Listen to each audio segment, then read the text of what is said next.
Guys, hello people, welcome back to my channel. Welcome to Sweet Mother Gist TV. I greet you all according to your time. How are you guys doing? Oh, miss me, my people. Now miss me at all. Don't be smart, you. Yes, guys, I am back again with another delicious update. Yes. I greet you now. I beg, if una just see this my ogbonge channel for the first time, Sweet Mother Gist TV, I beg make una not forget to hit that button wey say subscribe and on the notification bell so that anytime when I take drop any video, you'll be the first to watch. Yes, guys, I am back again with another delicious news, so we can concern one of our sister and mommy Iyore, Salt and Water Ministry CEO. I don't know whether una dey see am o. This our sister wey dey here. Casala don burst between her and mommy Iyore. So we go dey analyze the comment section. Una know say for all my videos, na comment section na we dey go. Shey una dey see am for here so. So they come add mommy Iyore picture to her own for here. So I go dey read the title of this very video for una because for now I no fit play the audio. I for play am small make una lis ten, but I go let una know wetin she dey talk for this very video small. She dey call mommy Iyore barren woman for inside this video, say no be she cause barrenness for mommy Iyore body. Yes, guys, wetin una think about this video? Okay, make I read the title of this very video for now. Rossy sends a sound warning to Iyore to stay off her path. Saga Kili Saga. Now be the title of this very video, my country people. Una no mind my voice so because sleep dey catch me. I been wan sleep. Shey una see my face, say everywhere suburb poof. I just dey bear the sleep because they say too much of sleep dey make person dey fat. I dey avoid that. Okay, my people, so we did the comment section. In this my channel, we analyze comment section for now. Make una not forget before you be say they can't give us back this channel in full. We have to avoid a lot of things. Okay, guys, make we dey go comment section, go read. May we read the comment or TB one of the universe. May no Sweet Mother Gist TV or Kalakwa or TB one of Europe. May no any utie. Oh yana, make we dey go. She is pregnant already and God Almighty will give her child to born. Please, ma, do not mock anyone because a second can change someone's situation. But we can't get thumbs up for here. We get 8 thumbs up. Okay? This video will not be too long. Okay, guys? So, another person can't answer this person, say, you are blessed for that. So, another commenter can say, God bless you, my sister. Those who laugh last will laugh best in Jesus' name. Amen. Okay, we get another answer, say, but why this is unfair? Honestly speaking, remember nobody knows tomorrow will bring, so never you mock your fellow human. Okay, guys, we can't get another commenter where say, madam, you are really not God for that fact that Iyore has not given birth now. Do not mean she will never. Please stop mocking her. This is so powerful. Now hear am. So after we go this comment section, we read. I go also add my contribution. Make una not forget, my people, okay? Make una not just think say I just jump come comment section because say I want come comment section. No. We also contribute, okay, our own part. What do we think about this comment section and about the very video where they comment about, okay? So we can't get another commenter where say, since you are the God, go and give Iyore enemy of Edo land child. That is another commenter. So now another commenter say, Mommy Iyore must carry her children in Jesus' name. Amen. Now people give this very comment like, a lot of like.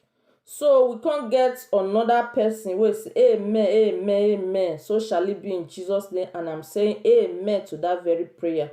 So we can't get another commenter, Gloria, say, there is no barren in the land of God Almighty.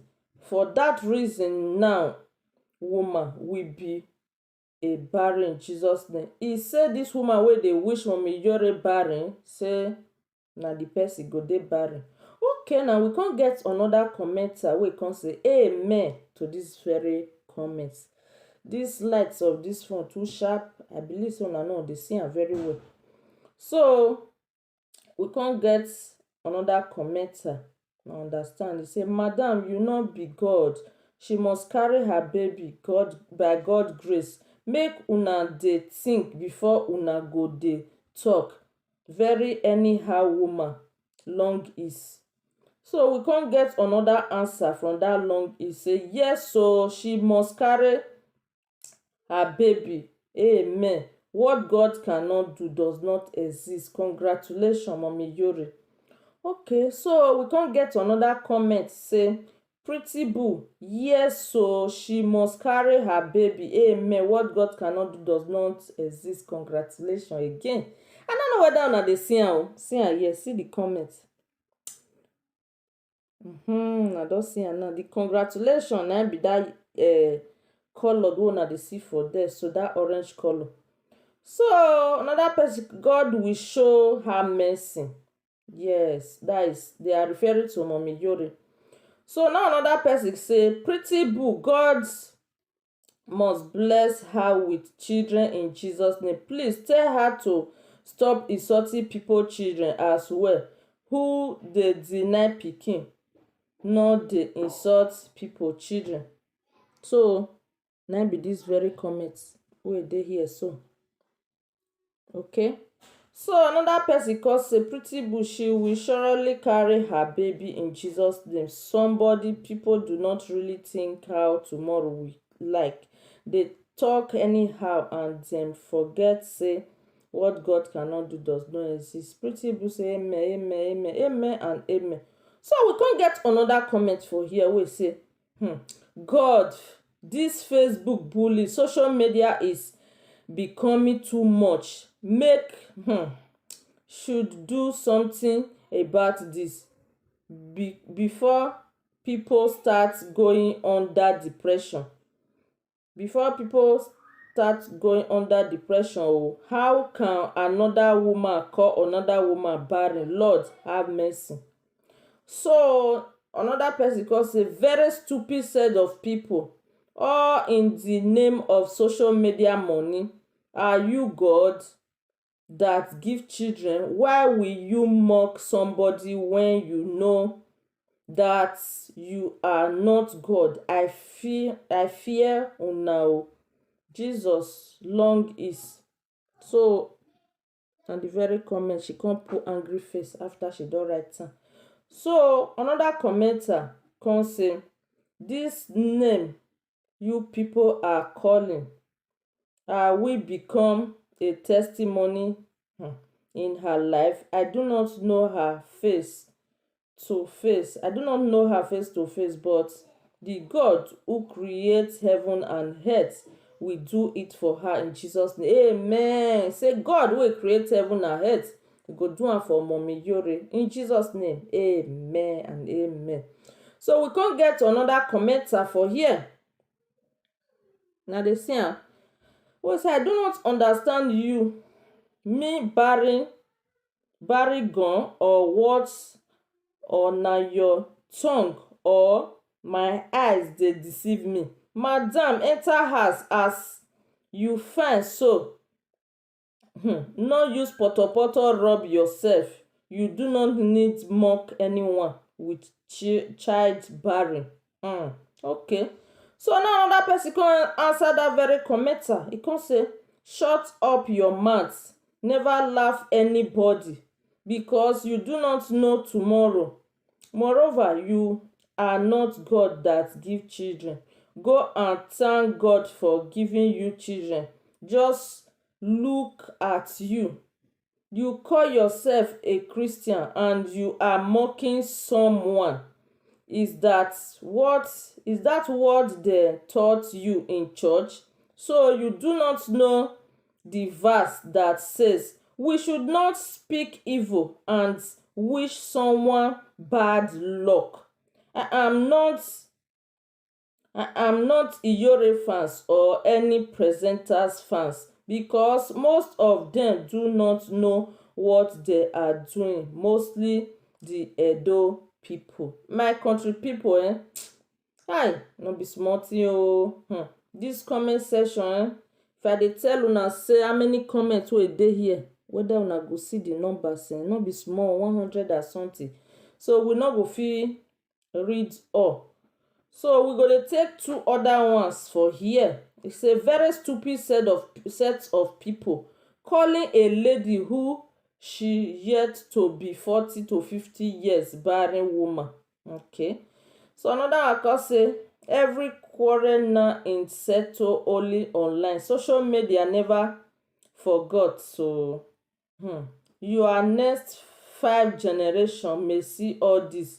So what wetin dey let dem dey know for here, dey let this very lady dey know say this video wey she dey do, so say social media no dey forget something, say maybe the next generation children wey dem never even born come this life, say dem go come meet all this video wey dem dey do for Facebook. So that word na wetin I dey always dey talk for all my videos, say make una know wetin una dey talk for social media, because social media, Facebook, you no dey forget something o. E dey remind you picture wey you don post 5 years ago, 10 years ago, na so video still be.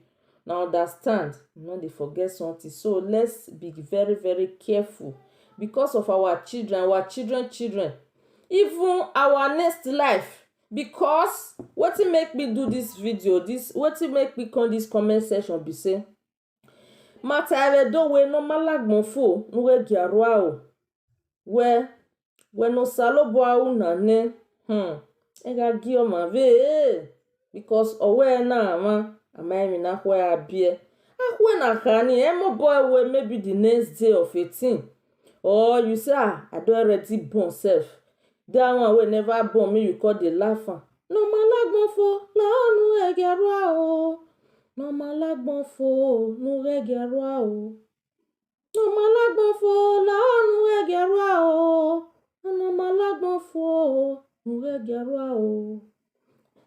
Na marokpa ma eva kwera bie, no malagbonfo nu egiarwao. Yes, no malagbonfo egiarwao. Bagute anywhere, no malagbonfo nu egiarwao, no even de here bie wa kwero. Shey una know this lady, this Nigeria actress, whether na Iyore, I no know, wey we dey call this year, wey we dey watch our Nollywood those year back. I don't know how many of una remember for our set. This lady name wey we dey call am for movie na Iyore. You know say this woman come go get only one son. And that only one son, according to wetin we hear, say that time say his son, he miss his son, he miss his husband.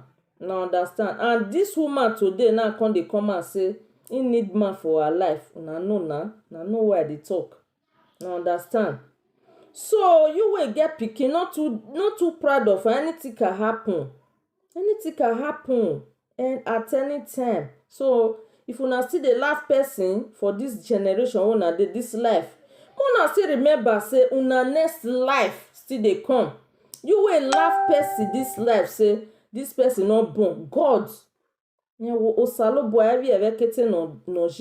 if you dey come life next for your next life, God go come still turn things around.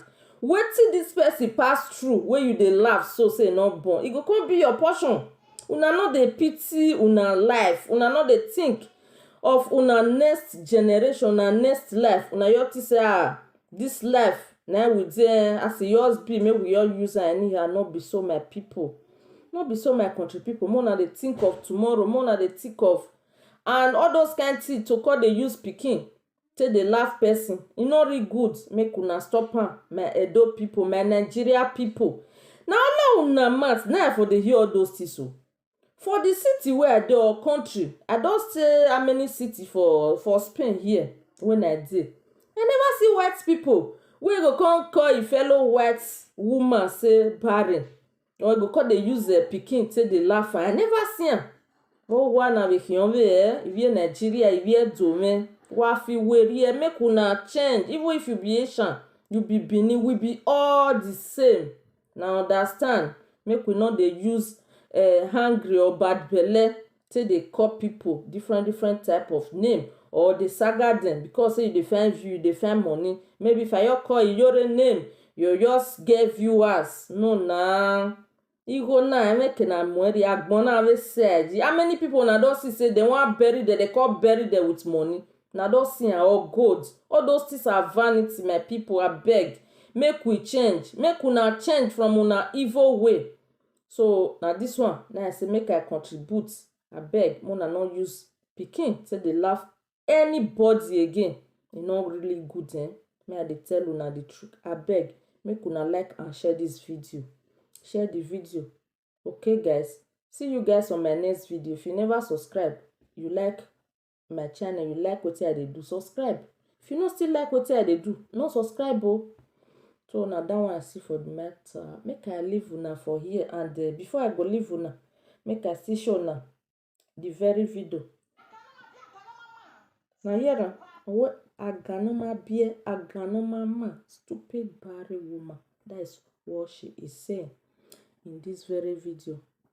So make una see am wella. Now understand? Una for know the video when I dey talk about. And if you want watch this full video, go to my description box. I go put the link for there. You go follow am, you go watch am.